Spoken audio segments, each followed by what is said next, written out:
सभी सनातनी धर्म प्रेमी बंधुओं, आप सभी को आचार्य पंडित राजूभाई जोशी का शुभ आशीर्वाद। आज मैं आपको बताता हूं कि नवरात्रि के अंदर नव कन्या पूजन के बारे में, कि पहले दिन से लगाकर 9वें दिन तक नव कन्या का पूजन कैसे होता है। इसके अंदर सही विधि देखने जावे तो पहले दिन से लगाकर 9वें दिन कन्या का पूजन होना चाहिए।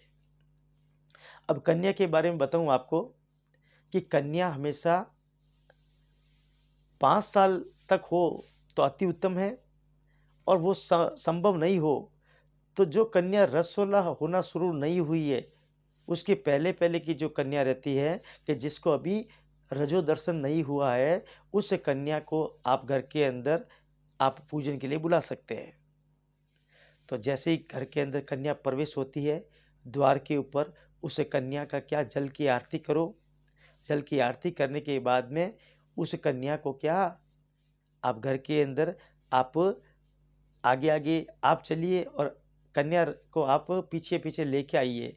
माता रानी उस कन्या के स्वरूप के अंदर आपके घर में आएगी।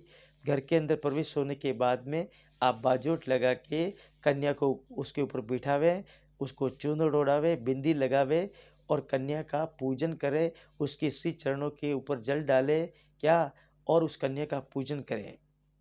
और कन्या को पूछे कि आपको कौन सी मिठाई पसंद है, पहले पूछ लेवे। तो जो मिठाई पसंद है उसको, वो उस कन्या को मिठाई का प्रसाद वो भोजन करावें। और वो भोजन करने के बाद में कन्या को आप प्रणाम करें। प्रणाम करने के बाद में आप कन्या को फल और यथारूप दक्षिणा स्वरूप उसको पैसे दे के उसको आदर के साथ में विदा करें। अब रही बात दूसरे दिन की बात है, तो दूसरे दिन उसके साथ में एक कन्या और जोड़नी है। जो पहले दिन आई वो तो है ही है, उसके साथ में एक कन्या और जोड़नी है। और दोनों कन्याओं को पूछे कि आपको क्या क्या पसंद है, वो भोजन बनावें, वो मिठाई लावे और दोनों कन्या का पूजन करें। और उसके बाद में जैसे जैसे आगे बढ़े, उनके साथ में एक कन्या और जोड़े, तीसरी कन्या, फिर उनके साथ में चौथी जोड़े। ऐसे करते करते अंतिम दिवस तक आपकी क्या 9 कन्या परिपूर्ण हो जाएगी। जो पहले दिन कन्या आई है वो 9वें दिन तक रहेगी, जो दूसरे दिन आई है वो भी 9वें दिन तक रहेगी, जो तीसरे दिन आई है वो भी 9वें दिन तक रहेगी। ऐसे करते करते सिद्धिदात्री जब 9वें दिन आती है, उस दिन 9 कन्या को बिठा के उनका पूजन करें, उन सभी को चूर्ण ओढ़ावे। और उसके बाद में उनको वही विधि से उनका उनका पूजन करने के बाद में भोजन करवा के उनको क्या यथास्वरूप दक्षिणा दे के उनको उनसे आशीर्वाद लेवे। अपने सिर के ऊपर उनका हाथ रखावे, उनसे आशीर्वाद लेवे और 9 कन्या का पूजन करें। ये तो मैंने बताया 9 कन्या का एक विधान। और अगर मान लो आपको संभव नहीं हो सके तो आप अंतिम दिवस 9 कन्या को साथ में बुला के उनका पूजन कर सकते हैं। अगर हो सकता है आपको आनंद लेना है और आपको विधि विधान से काम करना है, तो प्रथम दिवस से 9वें दिवस तक आपको जो मैंने विधि बताई उससे कर सकते हैं।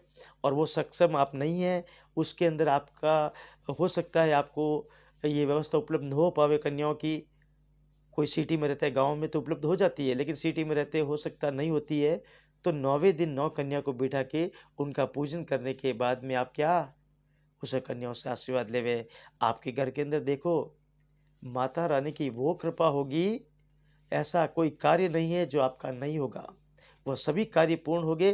और जब वापस 12 महीने का पीड़ आएगा तब तक तो आपके घर के अंदर आनंद ही आनंद छा जाएगा। इसलिए कन्या का सम्मान, कन्या का पूजन होना जरूरी है। और ये कन्या का पूजन करने के बाद में अपने विचारों के अंदर परिवर्तन लाना है। घर के अंदर अपनी जो पुत्री है, जो अपनी बहन है, जो अपनी माँ है, जो अपनी भाभी है, जो भी नारी स्वरूप के अंदर है, उन सभी का मान सम्मान करें, उनकी इज्जत करें। उनकी इज्जत करने से ही आपके घर के अंदर लक्ष्मी का वास होगा, घर के अंदर शांति होगी। इसलिए नारी का सम्मान, जहाँ नारी का सम्मान होता है वहाँ पर सभी देवों का वास होता है। इसलिए नारी का सम्मान करें और आनंद के साथ में आप नवरात्रि का महापर्व मनावें। बड़े हर्षोल्लास के साथ में आप महापर्व मनावें क्या। और माता रानी से प्रार्थना करें, हे माता रानी आपकी असीम कृपा बनी रहे। आनंद करो, श्री रस्तु, कल्याणमस्तु, मौज करो।